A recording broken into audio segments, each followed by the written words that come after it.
Hello and welcome back to Well That Aged Well. This week I'm joined by Joelle Rollo-Koster. I'm sorry, I think I messed that That's up all a right. little bit. I'm used to And it. she has written a book about the topic we are going to discuss today, the Avignon Papacy, which is Avignon and its Papacy 1309, 1417, Popes, Institution and Society, which was published in 2015, and more recently, that was published last year, The Great Western Schism, 1378, 1417, Performing Legitimacy, Performing in 2022. And as I mentioned, so you would think that the popes have always ruled in Rome, right? But what if I told you that's not the case because for 70 years, almost half a century, the popes had moved seat of power into France and the Avignon, that's now called the Avignon Papacy. So let's talk a little bit about background Okay. and why they moved to Avignon of all places in France. Okay. And I want to begin talking a little bit about Rome itself. Was there any internal reasons in Rome why they moved, or what was the state in Rome of the papacy and the Vatican at the time in early 14th century? All right. So you're asking me a lot of questions, and I'm going to have to be traveling in time. Number one, there is the false assumption that the papacy was always fixed in Rome.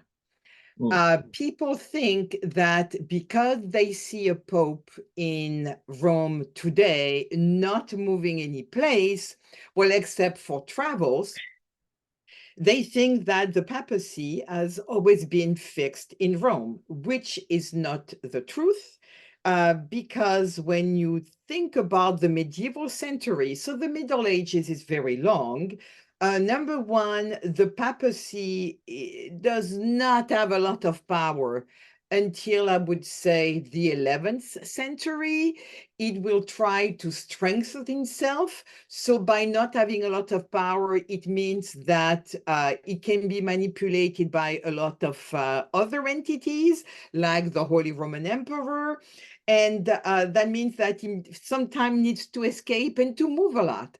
And I think that there is an historian of the papacy, Italian, called Agostino Paravicini Baliani, actually maybe Swiss, um, who I think has calculated something like in the 13th century, the papacy may have spent more than 50 years outside of Rome.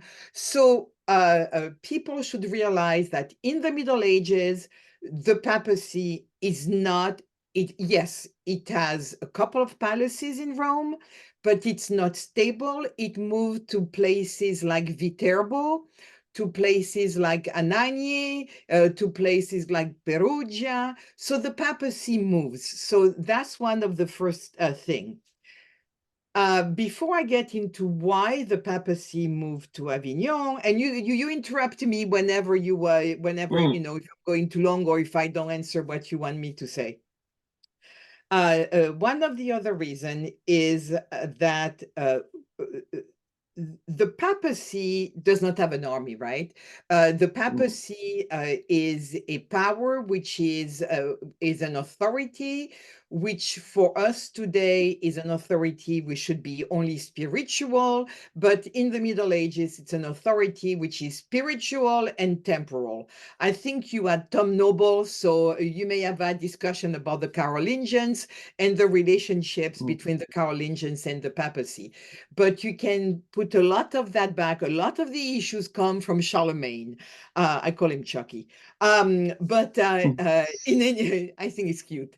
In any case, if we move toward Rome, so if we move toward the essence of the late medieval papacy, let's say after the 11th century, we have a lot of reform where the papacy is trying to distinguish itself from the control of the Holy Roman Empire.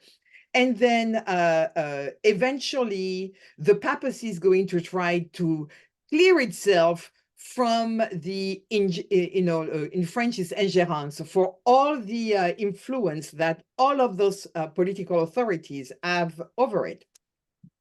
But one of the things that the papacy has a hard time doing is basically controlling the Roman aristocracy. And you cannot deal with the papacy without the idea of control of the Roman aristocracy. So I'm going to slowly get there because I cannot go in 2 seconds as to why the papacy got Of course. so we have a lot of families which throughout the Middle Ages are going to rotate a pope, which means that you have, I don't know, the Orsini, the Colonna, the Savelli, the Frangipani, the Salviati. Those are all the big names of the papacy in Rome. Every great family has people in the church, as cardinals, and as popes. So you can, it's kind of a rotation, but you also need to think about it as rivalry. And all of the big Roman family are implanted in specific quarters of Rome, usually attached to specific old monument. So you have a family close to the amphitheater, one close to the amphitheater or the theater of Marcellus. So that's the way it goes. And then the family which is going to traditionally for hundreds of years be constantly on the side of the papacy, that family name is Orsini. So to make a long story short, by the late 13th century, we have a pope named Boniface VIII. And Boniface VIII has a grand view of what the papacy should be. And he's trying to be, if you have had anybody discussing the papacy before, one of the greatest medieval pope is Innocent III. Innocent III was a puppet master of Europe. For me, he controlled everything. I mean, he gave us, the John Magna Carta in England. So in any case, what Boniface VIII is going to try to do, so we are in the 1290s and up to 1303, what Boniface VIII is trying to do is that he's trying to consolidate papal power, and he's going to face one of the greatest French king we have. Yes, we have some of them, and his name is Philippe the Fair. Now, Philippe the Fair is known because he is the one who condemned and took over the Knight Templars. So that's usually why, we have enough TV shows about him that people know about him. So Philippe the Fair and Boniface are going to fight to temporize, and eventually there is going to be a big fight over which one holds the greatest power, a king or a pope. And there is going to be a lot of story about money because Philippe the Fair needs money to fight against the Brits. And he's going to take money from the church without really asking the approval of the papacy. The Pope is going to get mad. The Pope is going to say to Philip, "You're not a good boy. I'm going to excommunicate you because you are, taking my money without asking me." And then Philip is going to say, "But you know what? I'm not listening to you." They are going to be a bunch of papal bulls, bulla, the papal decrees. All of this is going to climax with Philip the Fair sending his troop and his main lawyer, Philip of Nogaret, and then, no, Guillaume of Nogaret, I'm sorry, Guillaume de Nogaret, William of Nogaret, and they're going to go where the Pope was, which was in Anagni, and they are going to rough handle the Pope. They may have even hit him. And within 3 weeks, the Pope is going to die. What you have in the middle of all of this, you have a big fight within the cardinal clan with a cardinal family called the Colonna. Colonnas were always against the Pope, and the Pope had made the Colonnas mad. So it's not a simple story. So Boniface VIII dies. There is going to be a new conclave, a new election. That the person elected is somebody called, I think, Benedict XI. Benedict XI, by some chances, is going to die very quickly. And there is another conclave in 1304. And that conclave is going to be really problematic because you have infighting with the cardinals. The Colonna, the Orsini, the clan supported the French, the clan supported the Italian. Everybody is embroiled. And so the cardinals are going to say, why don't we choose a neutral person? And that neutral person is going to be somebody who was traveling at the time, who was a Gascon, so southwestern French of origin, who was actually not present at the court, during the conclave.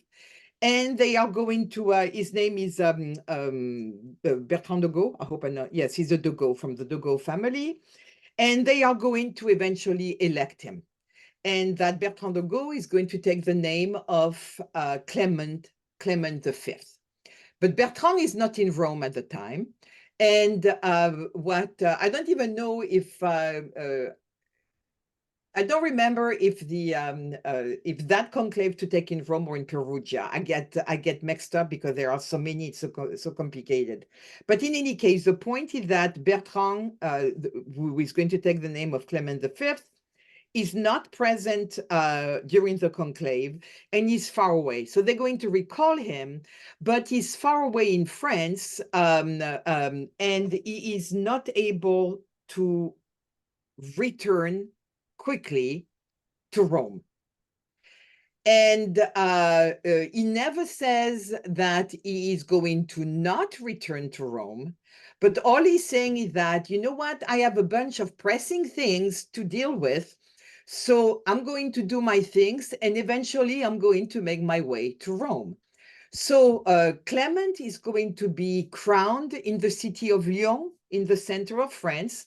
Actually, his coronation is quite interesting because, it's very popular, and some people were on walls watching the procession, and the wall collapsed. People fell on the parade, on the procession. Many people died, and the crown fell from the head of the Pope, and one of the jewels fell. So it's kind of a weird omen for papal coronation. But Clement is in Lyon. As he's in Lyon, France and England are starting to be really at each other's throat, as always. We are getting into, the preliminaries of the 100 Years' War. And then there is the issues of the Knight Templars. So and there is the issues with Philip the Fair, who wants to see the previous Pope, Boniface VIII, he wants to see him condemned. And the person who writes the article of condemnation against Boniface VIII is the exact same person who writes the article of condemnation against the Knight Templar. So we have Templars, we have Boniface VIII affair.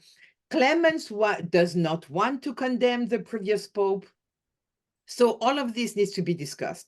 So Clement says, I'm going to call a council. And at that council, we are going to decide on all of that. It just happens that he's going to call a council not far from Lyon, in the city of Vienne. Vienne is a little bit south of Lyon. In Vienne, there are lots of issues because people cannot find places. So they call the council for something like 1310.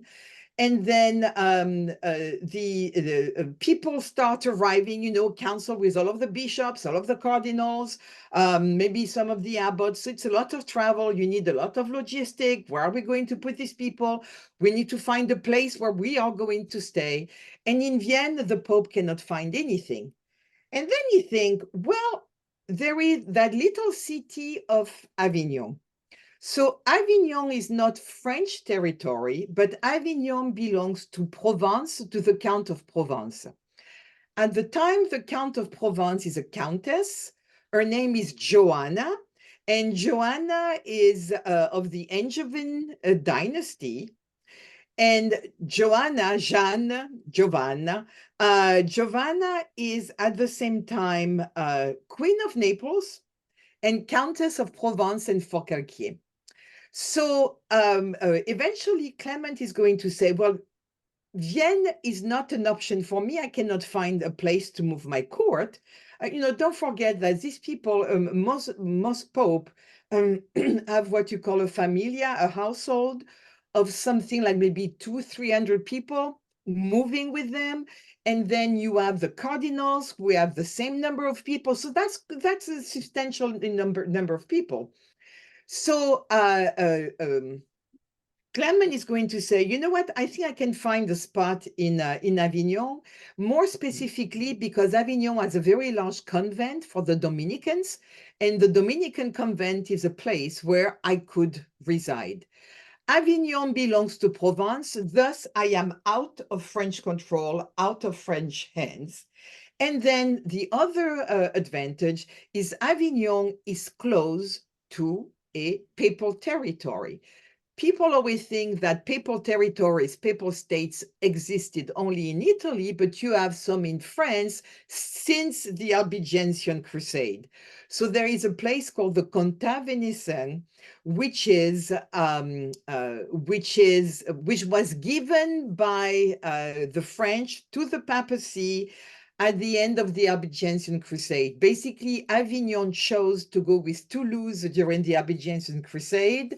Avignon was punished, lost its independence, was taken by the French crown, and then the Comtat Venetin was given to the Papacy, and then Avignon was given to Joanna, to the French crown, to the brother of the King of France, who was the Angevin Charles d'Anjou. So it's all very complicated and intricate, but the decision of Clement is not to return to Rome right away because he has pressing affairs to deal with in France, having to do with the King of France wanted to try the previous Pope Boniface VIII, wanted to try the Knight Templars, and Clement is going to call a council. He cannot find location in Vienne. He moves to Avignon.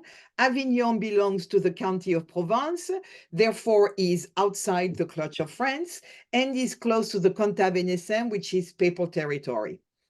And then the Council of Vienne took place, and then Clement V died. And it's a mess in Rome because the papal states are being taken over by by petty tyrants who control it. The city of Rome itself is uncontrollable, and the popes in Avignon are going to say we will not return unless the situation in Rome is stable. So that's basically the long story as to why we ended up in Avignon. I want to talk a little bit about Avignon itself because it's kind of, at this point in history, it's not really a prosperous city. It's kind of, as it's my understanding is, it's a kind of dirty, down. No, you're wrong. City. You're wrong. You're talking like a modern person. Avignon has always been number one. If you look on the map, Avignon is at a far better location than Rome is. Avignon is the center of the Rhone, the Alps. Avignon is a crossroad between Spain and territories of the empire and Italy, between the north, the empire again, England, and the south. Avignon is a perfect crossroad, and Avignon was never poor. Because of the traffic on the Rhone, Avignon was always a great harbor, a port, and was always a location of commerce. So I don't want to hear medieval dirty cities. Go to San Francisco. Go to Los Angeles. That's fair enough. That's fair enough. But then we can have a chat. So no, Avignon, you go ahead. As I mentioned, Pope Clement would die in not 1914, but 1314. I'm a few years ahead of my time there, but the one that will take over is John the 12th. So what made him stay in Avignon and not return to Rome? As you mentioned, Rome was a bit of a mess at the time. And how did John the 12th come to power, and why did he choose to stay? Now we mentioned the location of Avignon was perfect. Was this one reason why it chose to, hey, this might not be a bad idea after all to have the papacy in Avignon? Okay, it's John the 22nd. Sorry, yeah. Not the 12th. So John, we have Clement V, John the 22nd, and Benedict the 12th. I may have done the lapsus. I don't know if I mentioned their name. So Clement is going to take care of the Boniface situation. Boniface will not be condemned. is going to do its best as taking care of the Templar situation. And then when he dies, John the 22nd is going to be elected. So what is actually very interesting is that it's going to take almost 3 years from the death of Clement V to the elections of John the 22nd. There is a very long vacancy, sede vacante, which has to do with a lot of internal politics. The family of Clement V, who is going to pillage the treasury and all that. But when John the 22nd is elected, he is old. He's like in his 70s. So the cardinals elect him thinking that he is that middle replacement is going to die soon. And therefore, then we can kind of, settle down and do things. But unfortunately for them, John II gets elected had something like 72, and he's going to live a very long life. So he's a stubborn fella, isn't he? Yeah, John, I like John. I called him, workaholic. So he is going to he understands that there is a lot of issues, and that the papacy, since Boniface VIII and the story of the King of France really intervening, the papacy needs to kind of, rebuild itself as something that you don't mess with. And we have, by then, things are going very bad between France and England. And the papacy specifically wants to really centralize its authority. So the papacy cannot centralize its authority while in Rome, people are still questioning its authority. So John may have wanted to go back. For sure, his successor, Benedict XII, wants to go back. Clement VI has no interest in going back. Innocent VI had no interest in going back. Urban V will go back, then we'll come back to Avignon, and then Gregory XI will go back, and then all hell breaks loose. So John is going to focus, before he returns the papacy to Rome, which he may have wanted to do or not, but his main focus is centralizing the power and the authority of the church. And how is he going to do that? He needs to refill the coffers of the church. So the big preoccupation of John the 22nd is going to be the administration. How can I centralize the finances? Some people have criticized me for this, but I really call the old John the 22nd a fantastic bureaucrat. A very efficient autocrat. I don't know how you can call it, but he's somebody who really had a sense on how do you deal with the administration, and how do you make money. And John the 22nd is going to centralize, quick examples, benefices. For example, you have a bishop will die someplace, you have an abbot will die someplace, where you need to name people. When you name these people, it's going to be the Pope. It used to be, kings, lords would do that. The Pope is going to centralize that back the way it should be. And then there is a tax to be paid by the newly nominated people. So if you are, let's say, newly named abbot of a place, you need to pay a tax of 1 year of your revenues back to the papacy.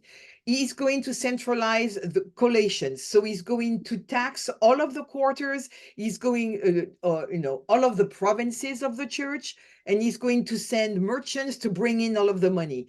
So John is so intent on reinforcing the power, the administration, the coffer of the papacy, that dealing with France and dealing with, the Holy Roman Emperor, I'm cutting short, but it's a very rich history, that he's not going to be willing to move.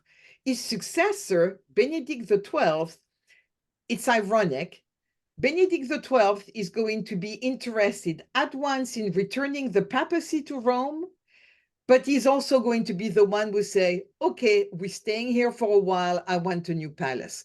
So Benedict XII is the one who starts building a very austere. I think he was a Cistercian monk. So he is going to build what we call the old papal palace. Have you been to Avignon? Never, no. I've been to Okay, Provence when I was a child, but I don't think I've been to okay. Avignon So as far as I if you remember. look behind me, you see the Tower of Notre-Dame-des-Dents, you see the bridge. I try to put the picture to give an idea. But Yeah. if you are facing the palace, on your left, you have what is called the Old Palace. On the right, you have the new palace of Clement VI. So Benedict XII is going to start the building the Old Palace. And actually, anybody who works on the Avignon Papacy and go to the archives right now are in the old palace of Benedict XII. So it's actually extremely cool that when you go and work in the archives, you are actually working in the old palace. And again, there are so many things. One of the reasons, so that's Benedict XII, who is going to try to return, but he's going to never do it. One of the reasons also why John the 22nd may not have wanted to return is that there are some attempts on poisoning him. And I think he was somewhat freaked out by that. The idea He that wouldn't be. yeah, the idea that there is some great stories about a bishop of Cahors trying to poison him by bringing in a poison inside loaf of bread with like puppets, which were like voodoo puppets and stuff like that. So that may have played a part in several things. Number one, that made John think a lot about magic and poisoning and witchcraft. And John the 22nd is the first one who made the link between witches, magic, and heresies.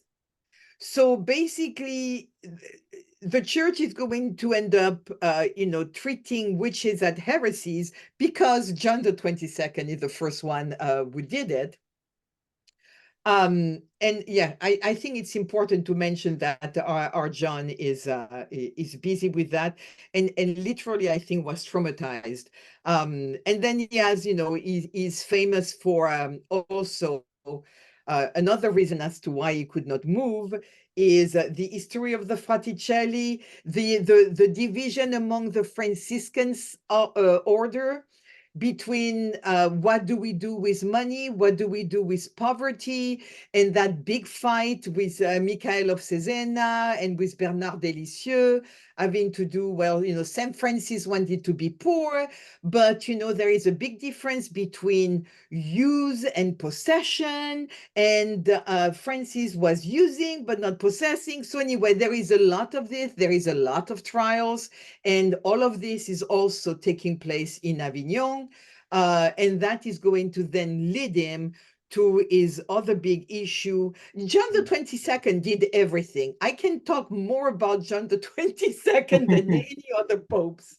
Maybe in the next episode. Maybe when you come back to the podcast and talk about John the 22nd. But then he went crazy saying that he was not a theologian. He tried to change theology over the beatific vision. So I mean, he kind of rock and roll a lot of things. So his successor Benedict is going to establish the old palace. And then when he died in 1342, he's going to be succeeded by one of the grandest of all the Avignon Pope, who is Clement VI.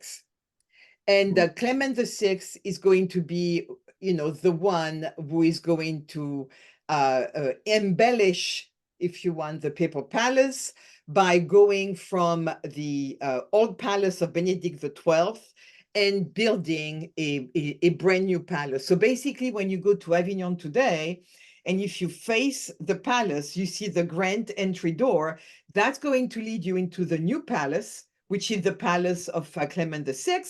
And then when you walk on your left and you go toward the archives, unfortunately, the archive are going to eventually move. But when you walk toward the archive, you have the La Tour Campane, which is the tower where the archives are. That's all the old palace and the old church of Benedict XII. What's interesting about the palace that Clement VI built is that Clement VI realized that he would not. Clement VI is maybe the most French of all the French Pope. All of those guys are southwestern French and, and Provençal. So, they are all speaking Languedoc rather than Languedoc. So they are closer to the Provençal than they are to the Parisian. And one thing I forgot to say, when you look at the bridge here, which is in the background, which should be oriented differently, but in any case, if you stand on the bridge, you see the chapel at the beginning on the Avignon side. So that's Avignon papal property, and then the rest of the bridge from the middle on belongs to France, because the city on the other side of the Rhone is called Villeneuve, and Villeneuve belongs to the King of France. So you have in the archives tons of rivalry over things which happened on the bridge, and people fighting, saying, well, that part of the bridge is my responsibility, my authority. No, no, no, no, it's my responsibility. The most things have to do with killing people.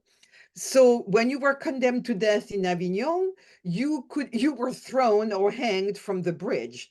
And of course, if you are hanged by the Avignonese authority, you should not be hanged from the French side of the bridge. So that gives you an idea. So Clement VI is going to, I'm going back to the history of the palace. Clement VI is, even if he would have liked to stay in Avignon, is not going to be able to move, because at the time of Clement VI, we have 1348. And what do we have in 1348? We have the Black Death, which means that nobody is moving during the Black Death. And it's going to kind of change his frame of mind, in the sense that when he started building his palace before the Black Death, but even during after the Black Death, where I think he's going to survive the Black Death of like 3 or 4 years. He's going to realize that he stays, that he's staying, because again, nobody, it's like COVID, nobody was, thinking about moving and traveling. And what he's going to do, which is very interesting, is that Rome, the city, is used by the papacy for liturgical function. So Rome is always used. You go, for example, the papacy is staying at the Lateran, but he's going to be enthroned at St. Peter. So there is all of the great churches of Rome are always used. You go to Santa Maria Maggiore, I mean, all of the, or to St. Paul, all of the great churches of Rome are used for liturgical function. Clement VI is the first one who is going to realize, well, I'm the Pope, but I'm not moving any soon. I just built a new palace, and I'm going to replicate Roman liturgy within the palace. So what is very original with Clement VI is that all of the liturgy, which in the Middle Ages used to be taking place over all of the space of Rome, is now going to take place within the papal palace. That's one of the interesting things. Something I want to ask, because I do believe, if I know that Avignon Papacy history, which I probably don't, but I want to ask, I believe the idea of, because Catholics believe in purgatory, that you have to cleanse your soul, and I believe at the time of the purgatory, I don't remember when, but that the idea that you can purchase your way through, kind of skip the line, kind of a VIP, to that you can skip the line of purgatory, comes during the Avignon Papcy, that later be criticized by Martin Luther King. Not King, but Martin Luther. Yes. And That's talk a little bit about the idea that So, you can purchase your way out of purgatory. And that I believe that comes. I don't remember when, but I believe that comes from so, the so Avignon Papacy. that is linked to the Jubilee. So you remember the Benedict, no, Boniface the Eighth, who was, hit by the troops of Philip the Fair. Boniface the Eighth was the first one to come up with the idea of a jubilee. So what is a jubilee? A jubilee is we are going to honor specific monuments, specific things in Rome. We're going to make Rome a site of a pilgrimage. And whenever you visit specific spaces, you get indulgences. And so that started really with Boniface the Eighth. But what Clement the Sixth did, because Clement the Sixth did, so what Clement the Sixth did after 1348 is that instead of having a jubilee every 100 years, like initially was supposed to be when Boniface VIII set it up, what Clement VI did is that he said, you know what, we're going to bring the jubilee every 50 years, which is even better because at the time, the 50 years would fall like in the 1350s, but the jubilee is not bringing pilgrims to Avignon, is bringing pilgrims to the city of Rome. All of this is to say to the Romans, we know we're not returning to you, but we're bringing you money because the pilgrims bring money. And with this, he is going to create more or less the idea that indulgences are going to be received whenever the pilgrims travel throughout all of the churches. So let's say you go to St. John Lateran, well, you're going to get by saying one, my father, Pater Noster, you're going to get 40 days of indulgences. So this is codified with the Jubilee of Clement VI. I am not a specialist of that, but I don't think I'm wrong. Maybe some of your people in the audience may correct me, but that's the way I understand that it happened. But it's linked specifically to the Jubilee, and then other popes are going to then take that idea of getting, indulgences from pilgrimage site, and then are going to, run with it. So I want to talk about the city of Avignon as well, and how, because you mentioned the building of the papacy palaces, but it's my understanding as well that it was transformed mildly. But while you Sure. corrected me earlier, it was not the dirty old town, medieval town that No. people think it was, but it Yes. was still transformed under the popes of the Avignon papacy. So let's talk a little bit about the transformation of Avignon under the papacy. I thought I had, well, it would have been, do you want me to share my screen and show you a map? Yeah, Or please, that would be great. Yeah, I'm not quite sure. I'm sorry, but I'm really basic with Zoom. But you'd let have me, if you wish to, no, yeah, that would be yeah, great. I cannot do because you disable me. But Oh, okay, so sorry. I'm really basic with Zoom still. I've been doing it for years. well, I'm still I pretty spend my basic. life with COVID teaching online, so we have some experience. So I'm looking at my map Yeah. here. So picture an hexagon or something like that, and then draw two circles, a small circle in the middle and then a larger circle. So basically what you have, the original Avignon, the Avignon was a very decent size, maybe 5,000 inhabitants when the Pope arrived. That Avignon has a bunch of Franciscan Dominican convent, which is a very large convent, which Clement V had then, worked on also when he had moved there. So within that initial circle, you have what we call the old medieval city. And within that the old medieval city, you have a first set of walls, right, which enclose it. When the papacy moved, when Clement moved, this is what he moved in.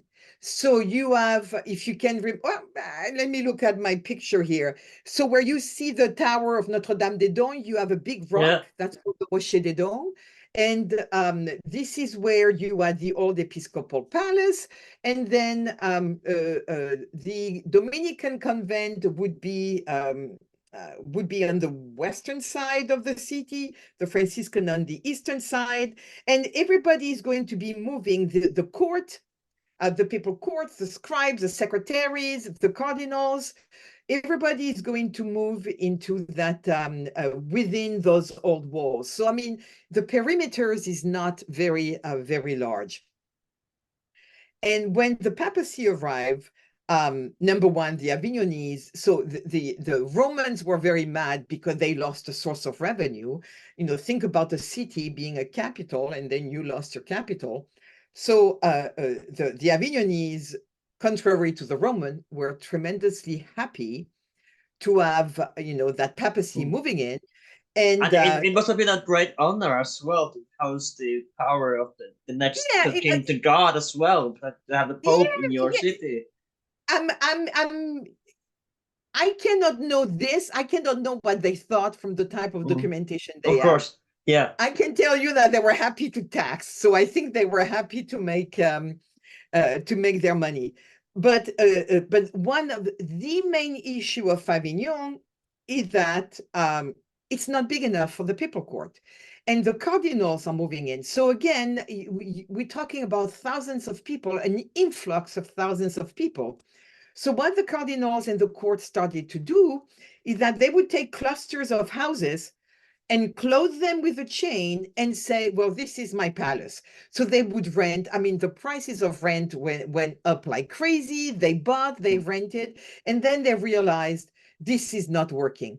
So what happened is that the court moved within those old walls, and then the people moved outside. And then eventually, because space was not available within the old walls, more and more and more people moved outside until in the 1350s, starting with Urban V, they said, you know what, we are going to now build a second set of walls, specifically during the 100 Years' War, when you have companies of mercenaries who come and, ransack the surrounding and attack the city, try to attack the city. So there is going to be a second set of walls being built. So Avignon is tremendously transformed physically because of the presence of the papacy. So you have that interplay between an old center where the wealthy people and the court live, and then outside the initial 12th century walls, we're going to have the newest arrival, all of the immigrants. When I worked on the population of Avignon, you may have 50 or 60,000 people living in Avignon in mid and 14th century, when you had 5,000 at the beginning before the papacy. And what is also tremendous about Avignon is the fact that you have even the Black Death could not change the numbers, which means that even though people died in troves, more people came in to renew the population constantly. So it's really an attraction for immigration, which means that people left, people died, specifically with the Black Death, but people came in, and people came in from all over Europe, from northern Germany to England to Scotland from Spain. We have people. So it must have been also a multilingual city. Mm. So, but what about the people in Rome? So you mentioned a little bit that they weren't happy that the Pope were leaving, but how did they feel the absence of the popes during the Avignon Papacy? What they felt? How did their attitude towards the popes change? Did it change at all in Rome, Roman society? So what's interesting, it's again ambivalence. Basically, the papacy is gone. The Romans have lost their primordial source of revenue. Okay, having the papacy in your city brings fun, brings traveler, brings money. You have merchant, money changers. You have inns, you have hotel. So all of that is gone. But With the Pope gone, the city becomes again an independent commune, because traditionally, politically, Rome had created a kind of communal republic, but which was controlled by the papacy. So with the papacy gone, actually the communal authorities of Rome actually are in control of their cities, and they like that. And one of the things they did not like when the papacy returned at the end of the 14th century is the fact that, yeah, it's great. They are recovering all of their income because their city is going to become a capital again, but they are losing their political autonomy. And the political autonomy of the Roman is very, very important for them. And they will lose it completely after 1398. But so it's ambivalent. Money, no political freedom; no money, political freedom. And there is a lot of clan infighting, aristocratic infighting, over this. Let's talk a little bit, but there's a mention as well that there were popes that would try to return to Rome, but still, Sure. like we said, the Black Death would stop them from doing so. And of course, let's talk a little bit about how some popes did try to return to Rome, but they still kind of changed their mind and still kept for another 3 years in Avignon, and that's still they tried, but they did not return initially. Number one, since the 13th century, Enriquez de Segusio, a cardinal called the Ostiensis, one of the great legal writer of the Middle Ages, had said that Rome is where the Pope is, which means that the papacy was not attached to a specific location, but to a specific person, which means that as long as we have a Pope, wherever the Pope is meaningless. So I think that's one of the things I should have said first, which for me is so evident, but it may not be evident for everybody. This is why the papacy had no issue traveling before. So why do we have the papacy returning? Well, number one, the papacy has an historical sense that the papacy has always been in Rome. So the Avignon Pope always had in the back of their mind that it was their duty to return. But before they could return, they needed to stabilize, they need to pacify the papal states. And the first one was going to really start pacifying the papal states with a very heavy hand, pacify with wars, is going to be Innocent VI, and then is use of Cardinal Albornoz as a papal legate. And Albornoz is going to be used by Innocent VI and by Urban V also. But Albornoz is going to basically hire mercenaries troops. You have heard of names like John Hawkwood, for example. Hire mercenaries troops, the greatest, captain of mercenaries of his time. And by hiring mercenaries, is going to be able, little by little, to regain the papal states. One of the things that he is very smart with is that he reconquered the papal states, who supposedly were held by so-called vicars, who were the Pope representative on those lands. But take cities like Bologna, the Visconti, Milan, and stuff like that.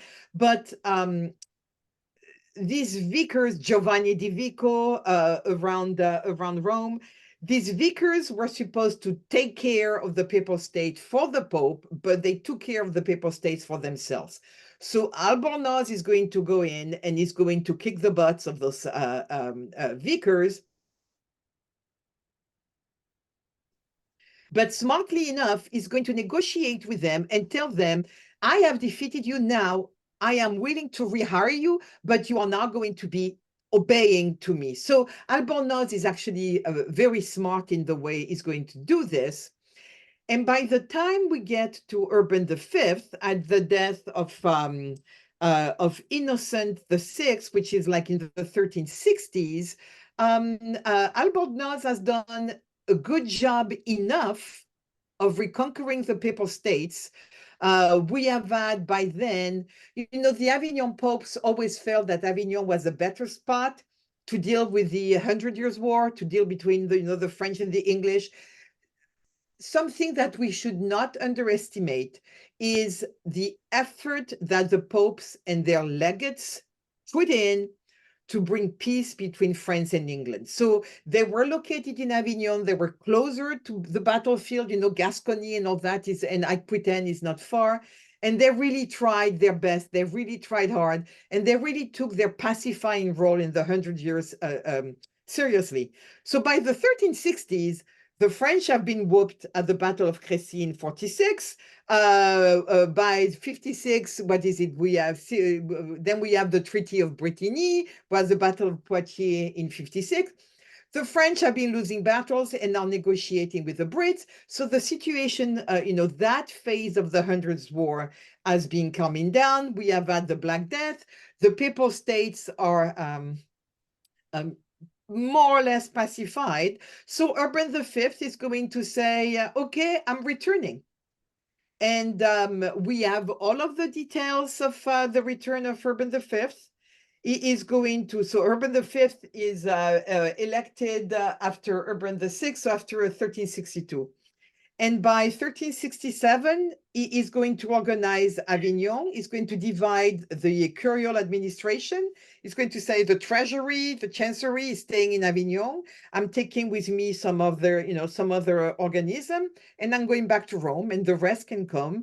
He's going to come with me once I'm settled.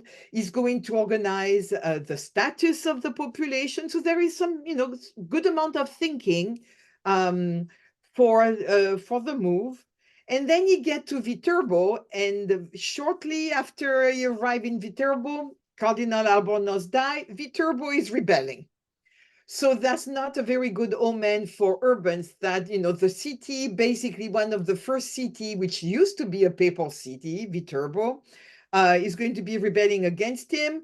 He's going to go to Rome. He tried to settle down in Rome, and the city is rebelling against him also. So things did not go well for Urban, and it did not take him long to realize, you know what? The situation is not as pacified as I thought it would be.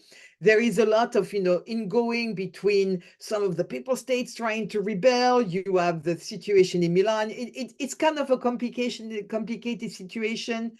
All of this is exploding, and then the Pope is going to say, you know what, I'm going back. So Urban V lived in 1367, and he's back in Avignon in 1370.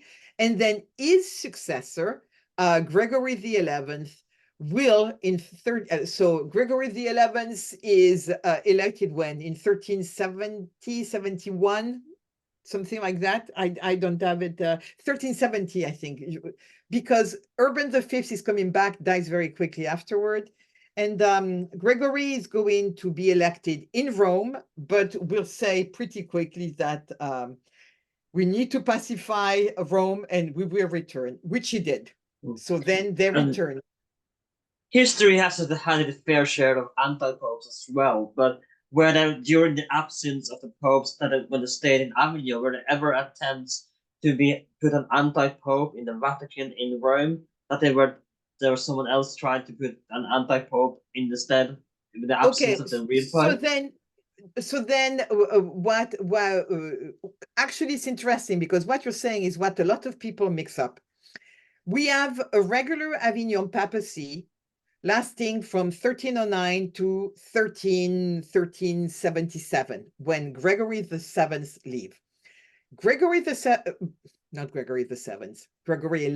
leave. Gregory leaves Avignon, settled down in Rome, dies in Rome. When he dies in Rome, there is a conclave opening in Rome.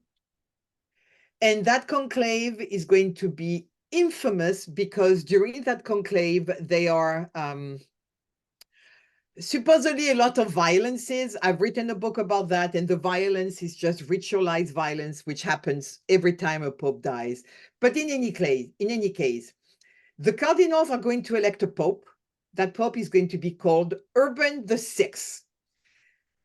But that pope is kind of going to freak out while he's pope, and he's going to say to the cardinals that they are spending way too much money.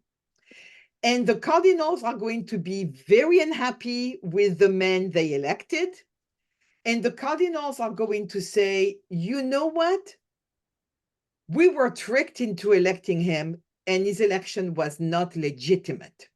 Why was it not legitimate? Because while we were in conclave, the crowd outside was threatening to kill us. So we used expedient means. We elected that guy when we really did not want to elect him, even though they really elected him and they crowned him and stuff like that. But that man turned into somebody that they didn't like. So they are going to more or less depose him. And then they are going to move out of Rome, go to Fondi next to Naples, and they are going to elect another cardinal. And that other cardinal was Robert of Geneva, who took the name of Clement VII.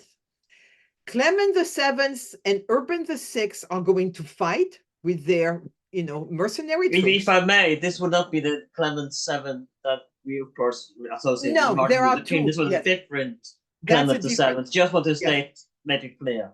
Yes, so we have a Clement VII with one of the Pope of the Schism, who ruled from 1378 to 1394, and then you have the Clement VII of the sack of Rome of 1527.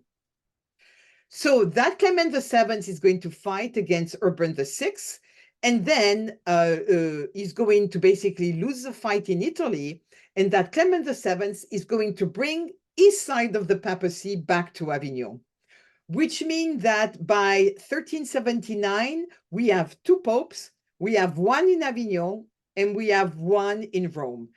The one in Avignon has a bunch of cardinals and has his court. The one in Rome has a bunch of cardinals and has his court. And this is what we call the Great Western Schism. And that situation is going to last until the Council of Constance, where first the Council of Pisa tried to solve it in 1409. That flunked because that brought a third line of pope.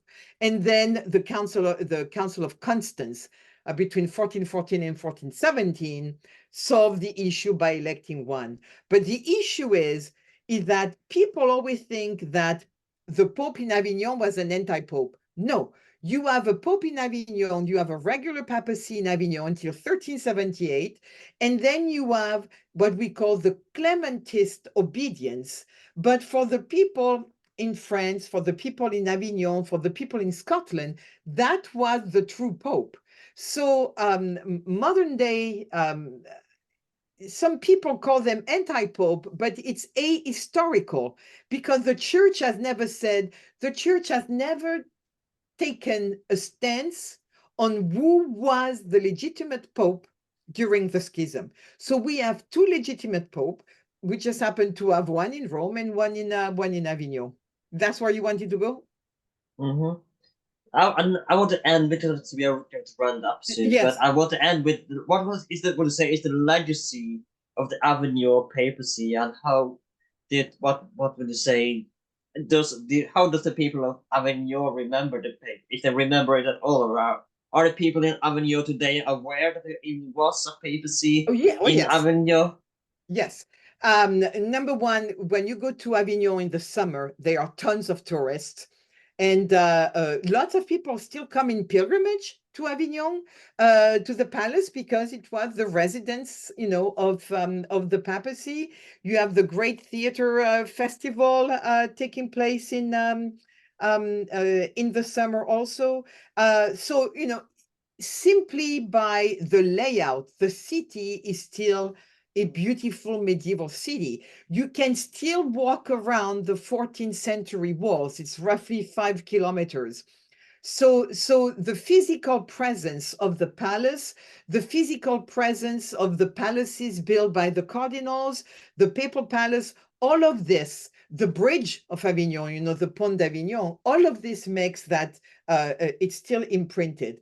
But for the history of the papacy, the Avignon Pope centralized the papacy like nobody else. And whenever you go into an office today in Norway, me in France, or in the US, and you do paperwork and you go through red tapes and you go through the administration, to a large extent, the Avignon papacy really created what we call bureaucracy. Efficient bureaucracy, well, efficient, I don't know how efficient it was, as efficient as our own administrations are, but historically, collection of taxes and administration, that's what we owe to the Avignon papacy. So beautiful city and the administration.